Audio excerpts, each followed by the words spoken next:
Hello everyone. I hope you all have seen my previous videos in which I have explained liberalization. So many reforms we have taken under liberalization, like fiscal reforms, industrial reforms, and foreign exchange reforms. Many were there. And now we'll start with privatization. So privatization. I have earlier explained what is privatization. Privatization is transfer of the ownership या management या control of the public sector enterprises to the entrepreneurs in the private sector, कि अपनी जो भी public sector enterprises हैं उसको बेच दो, अपनी ओनरशिप खत्म करके ओनरशिप किसकी हो जाएगी? प्राइवेट सेक्टर की। उन्हीं का कंट्रोल, वही मैनेज करें, उन्हीं की ओनरशिप। तो ये है प्राइवेटाइजेशन। अब ये प्राइवेटाइजेशन दो तरह से किया जा सकता है, दो वेज में किया जा सकता है। पहला है ट्रांसफर ऑफ ओनरशिप। ओनरशिप को दे दो by withdrawal of the government from ownership and management of the public sector enterprises. वो विड्रॉ कर दे। विड्रॉ करने का मतलब कि वो अपनी ओनरशिप जो है प्राइवेट सेक्टर के हाथ में दे दे। Private sector transfer of ownership, अपनी ओनरशिप को, शेयर्स को जो है बेच दिया, दूसरे को दे दिया। शेयर्स बेच दिए, अपनी ओनरशिप बेची। दैट मीन्स अगर गवर्नमेंट 51 शेयर्स की मालिक थी और प्राइवेट सेक्टर जो है उसके अंदर 49 शेयर का मालिक था, तो वो जो कंपनी होती है वो गवर्नमेंट कंपनी मानी जाएगी, बिकॉज 51% शेयर जिसके पास होंगे वो मालिक होता है। यहाँ पर उन्होंने अपने शेयर्स बेच के ज्यादातर शेयर्स जो है वो प्राइवेट सेक्टर के हाथ में रख लिया, कुछ शेयर्स जो है अपने हाथ में रख लिए। तो अभी भी गवर्नमेंट के पास कुछ शेयर्स हैं, बट 51% से ज्यादा शेयर्स किसके पास चले गए? प्राइवेट सेक्टर के पास चले गए। तो यहाँ पर क्या है? गवर्नमेंट की ओनरशिप ट्रांसफर हो गई अब किसके पास? प्राइवेट सेक्टर के पास। दूसरा है privatisation of the public sector undertaking. यहाँ पर क्या है? पूरी कंपनी को ही बेच दिया, अब उस पे हमारा कोई राइट नहीं है, पूरी कंपनी हम बेच रहे हैं प्राइवेट सेक्टर को। इसमें हमने ओनरशिप की बात की, कंट्रोल और ओनरशिप की, मैनेजमेंट की, मतलब शेयर्स बेच दिए। इसमें outright sale of the public sector company, पूरी कंपनी ही बेच दी प्राइवेट सेक्टर को, पूरी कंपनी प्राइवेट हो गई। तो ये हो गए हमारे दो तरह जिसके अंदर हम लोग प्राइवेटाइजेशन कर सकते हैं। प्राइवेटाइजेशन के अंदर हम लोग जब अपना कोई पार्ट बेचते हैं, जैसे मैंने भी आपको बताया कि हम लोग शेयर्स बेचते हैं, तो selling of the part of equity, equity we are talking here about the shares and debentures, shares we are talking about, selling of part of equity of public sector undertaking of public sector enterprises to the private sector is known as disinvestment. Minded, this term is very important. Disinvestment 1 mark के point of view से भी आ सकती है। Disinvestment क्या होता है? जब government अपने शेयर्स प्राइवेट सेक्टर को बेच देती है, उसे डिसइन्वेस्टमेंट बोलते हैं। ठीक है, और it is done to improve the financial discipline and facilitate modernisation, कि मॉडर्नाइजेशन आए हमारी इकोनॉमी के अंदर। ऑब्वियसली प्राइवेट सेक्टर क्या करेगा? वो पैसा अपना लगाएगा, जब वो प्राइवेट सेक्टर की होगी तो प्राइवेट सेक्टर का पैसा लगेगा, अब गवर्नमेंट का पैसा नहीं लगेगा। तो फाइनेंशियल इनडिसिप्लिन जो हमारे यहाँ पे क्रिएट हो रहा था अर्लियर फ्रॉम 1950 टू 1990, कि क्योंकि पब्लिक सेक्टर सारा खर्चा कर रहा था, तो पब्लिक सेक्टर पैसे को नहीं बचा पा रहा था, खर्चा ज्यादा था, आमदनी थी नहीं, रेवेन्यूज नहीं थे, एक्सपेंडिचर ज्यादा थे। सो अब फाइनेंशियल डिसिप्लिन हुआ, गवर्नमेंट सेक्टर के पास अपने पैसे बचे, क्योंकि अब पैसा जो लग रहा है प्राइवेट सेक्टर का लग रहा है, और प्राइवेट सेक्टर जो है नई से नई चीज लाने की कोशिश करता है, कंपीट कर रहा है। वो प्राइवेट सेक्टर गवर्नमेंट सेक्टर के साथ कंपीट कर रहा है, प्राइवेट इंडस्ट्रीज बहुत सारी आपस में कंपीट कर रही है। तो यहाँ पर वो नए से नए इनोवेटिव आइडियाज लगा के, नए नए इनिशिएटिव्स लेके मॉडर्नाइजेशन भी लेकर आते हैं। अब प्राइवेटाइजेशन के आर्ग्यूमेंट्स क्या थे? कुछ तो इसके फेवर में गए, कि मतलब कुछ पॉजिटिव इम्पैक्ट हुए, अगेंस्ट मतलब कुछ नेगेटिव इम्पैक्ट हुए। ऑब्वियसली प्राइवेटाइजेशन तो आना ही था, लेकिन उससे कुछ अच्छा हुआ, कुछ गलत भी हुआ। अच्छा क्या हुआ? फेवर में क्या क्या गए?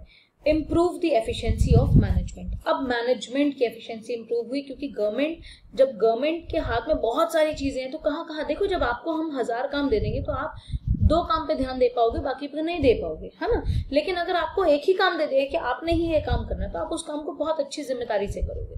तो यहाँ पर क्या था कि earlier everything was in the hands of public sector, तो at that time management efficiency was very lacking at that time. तभी हमारे पब्लिक सेक्टर अंडरटेकिंग्स बहुत अच्छा काम नहीं कर पा रही थी। तो इसीलिए प्राइवेटाइजेशन से क्या हुआ? हमारा मैनेजमेंट जो है उसकी एफिशिएंसी बढ़ी, डेफिसिट हमारा कम हुआ। डेफिसिट का मतलब खर्चा ज्यादा, आमदनी कम थी। Revenues were less and expenditures were more. Now expenditure was reduce. अब एक्सपेंडिचर रिड्यूस हुआ, एक्सपेंडिचर क्योंकि अब हम नहीं कर रहे हैं, प्राइवेट सेक्टर एक्सपेंडिचर कर रहा है। जब एक्सपेंडिचर रिड्यूस हुआ तो ऑब्वियसली हमारा डेफिसिट भी कम हुआ। कॉम्पिटिटिवनेस बढ़ी, तो प्राइवेट सेक्टर कॉम्पिटिशन में आया तो कॉम्पिटिटिवनेस बढ़ी, and due to this competitiveness efficiency has also been improved and the quality has also been improved of the goods and services. Next was diversification of production. अब production बहुत ज़्यादा diversify हुआ. Diversify का मतलब बहुत ज़्यादा तरीके के अलग अलग तरीके के प्रोडक्ट्स बनने शुरू हुए.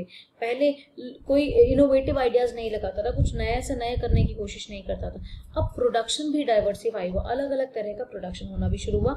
Last, increase in the foreign direct investment. अब प्राइवेटाइजेशन करने से जो बाहर के लोग जो इन्वेस्ट करते थे उसमें भी हमारा बहुत ज्यादा इम्प्रूवमेंट हुआ. Increase in foreign direct investment. Direct investment का मतलब बाहर की कंट्रीज से कंपनीज आकर उन्होंने अपनी कंपनीज यहाँ पर खुद खोली, जिसमें उन्हीं का जो था कंट्रोल था, उन्हीं का मैनेजमेंट था, सब कुछ उनका अपना था. इसे बोलते हैं direct investment. That means their control, their ownership, their management was there. None of our business was there, but they were here just to compete our companies so that our companies also work very finely, very effectively, and they give competition to the MNCs which came here, which did the direct investment here in our country. So these were the benefits, positive impacts of the privatization. Now let's come to the against part in the sense which were the negative impacts. Now look, when private sector was working, it never sees the social interest. Obviously there was the neglect of social interest. Why neglect of social interest? Private sector doesn't bother about the employment problem, unemployment problem, that unemployment is there, we should use labor intensive technique, we should open our industries in the backward regions. So this was not the work of private sector.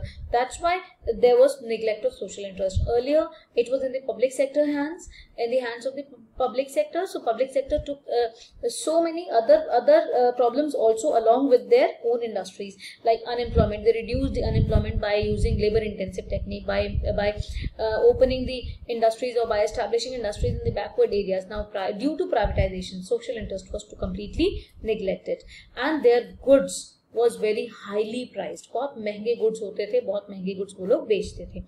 Third, monopolistic control. अब उनका अपना राज था, monopolistic control करते थे वो private sector, क्योंकि यहाँ पर जो है उनके हाथ में जब चीज दे दी गई तो उनका अपना कंट्रोल, क्योंकि गवर्नमेंट का इंटरफेयर यहाँ पे बंद हो गया था प्राइवेटाइजेशन करने के बाद. और सबसे मेन क्यों जो अभी हम लोग नेग्लेक्ट ऑफ सोशल इंटरेस्ट में पढ़ के आए कि अनएम्प्लॉयमेंट हो गया था, उसकी वजह से जो हमारा एक लॉन्ग टर्म ऑब्जेक्टिव था, हम लोगों ने पढ़े थे growth, modernisation, self reliance, equity, और इन्हीं के अंदर से निकला था फुल एम्प्लॉयमेंट. तो जो फुल एम्प्लॉयमेंट अचीव करने का जो हमारा ऑब्जेक्टिव था वो भी हमारा रह गया था, कम हो गया था, कि फुल एम्प्लॉयमेंट हम लोग अचीव नहीं कर पा रहे थे ड्यू टू प्राइवेटाइजेशन. नाउ अब क्योंकि वो लेबर इंटेंसिव टेक्निक यूज नहीं कर रहे थे, कैपिटल इंटेंसिव टेक्निक यूज कर रहे थे, जिससे कि उनकी कॉस्ट जो है वो कम हो और उनका प्रॉफिट जो है वो बढ़े और क्वालिटी भी अच्छी हो. So this was privatization. I hope you have understood the privatization now. Now we'll come to globalization. Globalization means integrating the national economy with the world economy. That means making the whole economy borderless world, borderless economy. No border will be there. कोई restrictions नहीं, कोई कुछ नहीं. आप trade करो internationally. कोई आप goods and services के movement करो, capital की movement करो, trade करो, कोई restrictions नहीं. तो globalization means integrating the national economy with the world economy through removal of barriers on international trade and capital movement. इसका outcome, ये जो आउटकम था ग्लोबलाइजेशन, किस किस का था? ऑब्वियसली प्राइवेटाइजेशन और लिबरलाइजेशन दोनों का मिला के ही आउटकम बना था ग्लोबलाइजेशन. लिबरल कर दिया, प्राइवेटाइज कर दिया, बाहर की कंट्री, बाहर की कंपनीज आ रही हैं, वो यहाँ पे इन्वेस्ट कर रही हैं. लिबरल कर दिया, इम्पोर्ट एक्सपोर्ट टैरिफ्स को, ड्यूटीज को हटा दिया गया, कोटा सिस्टम हटा दिया गया. तो प्राइवेटाइजेशन और लिबरलाइजेशन से ही जो आउटकम निकला था वो ग्लोबलाइजेशन निकल के आया था, क्रिएट अ बॉर्डरलेस वर्ल्ड. तो पर्पस क्या था इसका? तो purpose was creation of the networks and the activities to overtake economic, social and geographical boundaries. जो भी हम वो एक्टिविटीज करें, वो नेटवर्क बनाएं जिससे जो हमारी बाउंड्रीज है उसको हम ओवरटेक कर सके, ओवरकम कर सके, चाहे वो हमारी इकोनॉमिक है, सोशल है या ज्योग्राफिकल बाउंड्रीज है, हम लोग बॉर्डरलेस वर्ल्ड बना सकें. तो ये हमारा ग्लोबलाइजेशन का पर्पस था. ग्लोबलाइजेशन के अंदर हम लोगों ने कौन कौन से मेजर्स लिए? वही एक तो जो हम पहले पढ़ के आ चुके हैं, rise in the equity limit participation of foreign investment from 40% to 51%. Devaluation of rupee, ये भी हम लोग लिबरलाइजेशन में पढ़ के आ चुके हैं. Convertibility of Indian rupee, removal of control on foreign trade, ये हम लोग सब लिबरलाइजेशन में पढ़ के आ चुके हैं. मॉडिफिकेशन ऑफ टैरिफ पढ़ा है हम लोगों ने. मॉडिफिकेशन टेक्नोलॉजी एग्रीमेंट्स, ये भी हम लोग ऑलरेडी लिबरलाइजेशन में पढ़ के आ चुके हैं. फिर भी हम लोग इसको एक शॉर्ट नजर में देख लेते हैं. ये शायद आपको समझ में आ जाए। ये 40% का था पहले फॉरेन इन्वेस्टमेंट का, अब उनको अलाउ कर दिया कि 51% जो है आप इन्वेस्ट कर सकते हो। दैट मीन्स अब आप कंप्लीट ओनर भी बन सकते हो। गवर्नमेंट ने जानबूझ के अपने जो रुपये की वैल्यू थी वो कम की थी, जिससे कि शॉर्ट टर्म में बीओपी को ठीक किया जा सके। यह आपको पहले बहुत अच्छे से पढ़ के आ चुके हो। कन्वर्टेबिलिटी ऑफ इंडियन रुपी, पहले हम लोग इंडियन रुपी को जो कन्वर्ट करते थे फॉरेन एक्सचेंज मार्केट से, पार्शियली अलाउड था। मतलब आप टोटली कंप्लीटली अगर आप 100 रुपए चेंज करा, एक छोटा सा एग्जाम्पल दे रहे हो, 100 रुपए चेंज कराने गए हो तो आपको 100 रुपए चेंज नहीं किए जाएंगे, 80 चेंज कर दे जाएंगे। तो एक छोटा सा, बहुत छोटा सा एक एग्जाम्पल है। तो अभी जो है अलाउ कर दिया गया था कि आप कितना भी रुपीज आप चेंज कर सकते हो, कोई उसके ऊपर कोई रिस्ट्रिक्शंस नहीं है।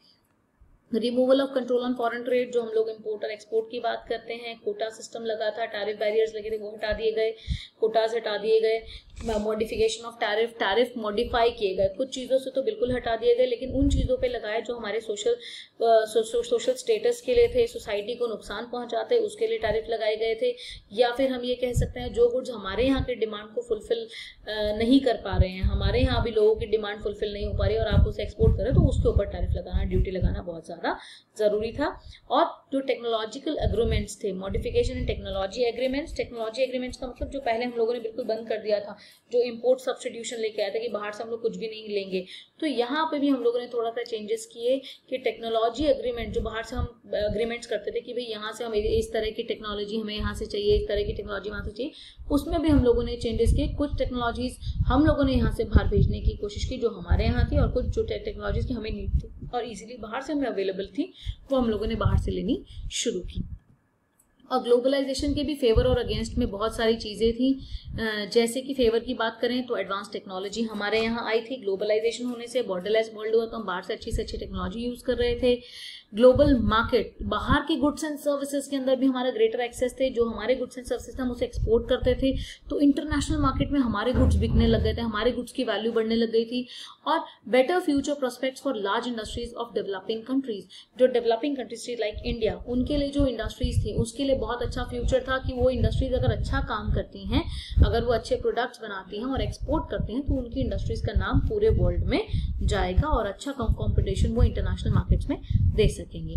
पहले अलाउड ही नहीं था, अब ग्लोबलाइजेशन की वजह से इन इंडस्ट्रीज को भी अलाउ हुआ कि ये बाहर के मार्केट में अपना नाम बना सकते हैं। इसके अगेंस्ट क्या हुआ? ग्लोबलाइजेशन में अगेंस्ट ये हुआ, benefits of globalisation accrue more to developed countries. अब देखो, हमारी जैसे इंडिया है, हमारी डेवलपिंग कंट्री है, अभी हमारे यहाँ पे बहुत सारी टेक्नोलॉजी नहीं अवेलेबल है क्योंकि हम लोग कम्प्लीटली डेवलप्ड नहीं है। तो इसका बेनिफिट किसने उठाया? जो कंप्लीट डेवलप्ड इंडस्ट्रीज थी, कंट्रीज थी। जो डेवलप्ड कंट्रीज हैं उन्होंने इसका फायदा उठाया। हमारे अंडर डेवलप्ड कंट्री या डेवलपिंग कंट्रीज जितने भी हमारे इकोनॉमी के अंदर, वर्ल्ड के अंदर जो अंडर डेवलप्ड कंट्रीज हैं या जो डेवलपिंग कंट्रीज हैं, उनको बहुत नुकसान उठाना पड़ा क्योंकि डेवलप्ड कंट्रीज के पास ज्यादा टेक्नोलॉजी होने की वजह से वो अपने गुड्स जो हैं वो बाहर बेचते थे और कम्पीट करते थे। तो ऑब्वियसली जब वो डेवलप्ड है, अच्छी टेक्नोलॉजी है, तो अच्छी क्वालिटी के गुड्स प्रोवाइड करते, तो बहुत तगड़ा कंपटीशन भी था हमारे लिए, जहां कहीं ना कहीं हम लोगों ने लैग भी किया due to we were not completely developed at that time.